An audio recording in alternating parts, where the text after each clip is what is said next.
ఆదికాండము 20వ అధ్యాయము. అక్కడ నుండి అబ్రాహాము దక్షిణ దేశమునకు తరలిపోయి కాదేషుకును షూరుకును మధ్య ప్రదేశములో నివసించి గెరారులో కొన్నాళ్ళు ఉండెను. అప్పుడు అబ్రాహాము తన భార్య అయిన శారను గూర్చి, ఈమె నా చెల్లెలని చెప్పెను. కనుక గెరారు రాజైన అబీమెలకు శారాను పిలిపించి తన ఇంట చేర్చుకొనెను. అయినను రాత్రివేళ దేవుడు స్వప్నమందు అబీమెలకు నొద్దకు వచ్చి, నీవు నీ ఇంట చేర్చుకొనిన స్త్రీ ఒక పురుషునికి భార్య గనుక ఆమె నిమిత్తము నీవు చచ్చిన వాడవు సుమా అని చెప్పెను. అయితే అబీమెలకు ఆమెతో పోలేదు గనుక అతడు, ప్రభువా, ఇట్టి నీతిగల జనమును హతము చేయుదువా? ఈమె నా చెల్లెలని అతడు నాతో చెప్పలేదా?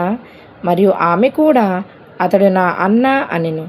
నేను చేతులతో ఏ దోషము చేయక యథార్థ హృదయముతో ఈ పని చేసితి ననెను.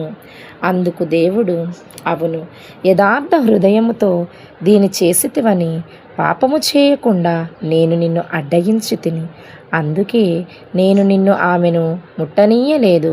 కాబట్టి ఆ మనుష్యుని భార్యను తిరిగి అతనికి అప్పగించుము.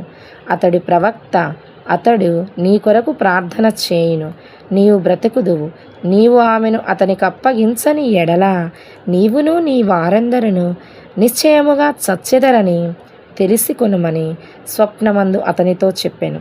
తెల్లవారినప్పుడు అబీమెలకు లేచి తన సేవకులందరినీ పిలిపించి ఈ సంగతులన్నీ వారికి వినిపించినప్పుడు ఆ మనుష్యులు మిగుల భయపడిరి. అబీమెలకు అబ్రాహామును పిలిపించి, నీవు మాకు చేసిన పని ఏమిటి?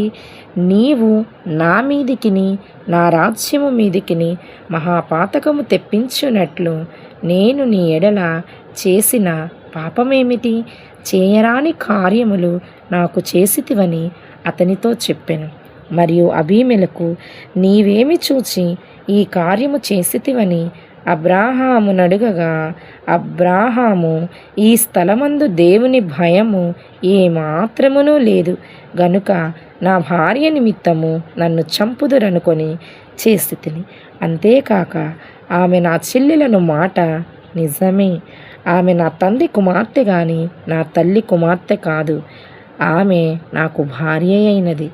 దేవుడు నన్ను నా తండ్రి ఇల్లు విడిచి దేశాంతరము పోవునట్లు చేసినప్పుడు నేను ఆమెను చూచి, మనము పోవు ప్రతి స్థలమందు ఇతడు నా సహోదరుడని నన్ను గూర్చి చెప్పుము. నీవు నాకు చేయవలసిన ఉపకారం ఇదే అని చెప్పి తిననెను.